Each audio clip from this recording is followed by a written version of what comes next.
negative stereotyping of Muslims and acts of discrimination and violence against them. The most alarming manifestation of Islamophobia is the Hindu supremacist agenda in India. It aggressively seeks the subjugation of 200 million Muslims and the obliteration of India's Islamic heritage. Pakistan and the OIC will work with the UN Secretary General and the Special Envoy to implement a plan of action to combat the scourge. Ladies and gentlemen, Pakistan seeks an immediate end to the tragic conflict in Ukraine and its peaceful resolution in accordance with the UN Charter and international agreements. Ladies and gentlemen, Pakistan has a long and proud history of solidarity, friendship, and cooperation with the nation of Africa. We will continue to cooperate with them to counter terrorism and resolve regional conflicts, including through UN peacekeeping and peace building in the region. Finally, Mr. President, as we leave this august hall, we must carry with us a message for our people, that the weak are not voiceless, that the oppressed should not lose hope, that poverty is not preordained, and that Allah Almighty promise of justice and equality in our terrestrial home must be respected. I thank you all and thank you very much for your time. God bless you.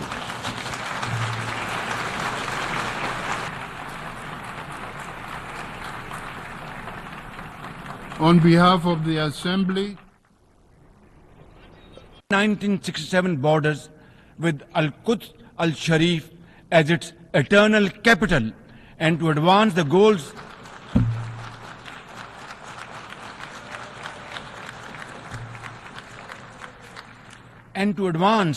these goals, Palestine must also be immediately admitted as a full member of the United Nations. Mr. President, in a span of a few days, Israel's unrelenting bombing of Lebanon has killed over 500 people, including women and even small children. The failure to implement UN resolutions has emboldened Israel. It threatens to drag the entire Middle East into a war whose consequences could be very grave and beyond imagination. Similarly, like the people of Palestine, the people of Jammu and Kashmir too have struggled for a century for their freedom and right to self-determination. Instead of moving towards peace, India has resiled from its commitments to implement the Security Council resolutions on Jammu and Kashmir. These resolutions mandate a plebiscite to enable the people of Jammu and Kashmir to exercise their fundamental right to self-determination. Ladies and gentlemen, since the 5th of August 2019, India has initiated unilateral illegal steps to impose what its leaders ominously call a final solution for Jammu and Kashmir. Day in and day out, 900,000 Indian troops terrorized the people of occupied Jammu and Kashmir with draconian measures including prolonged curfews, extrajudicial killings, and the abduction of thousands of young Kashmiris.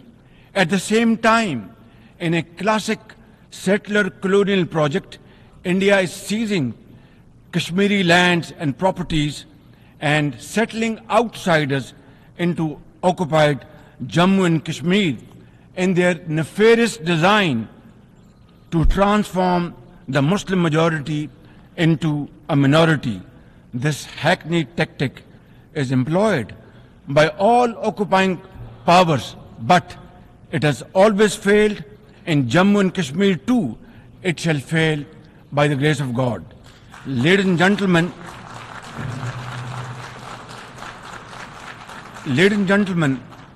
the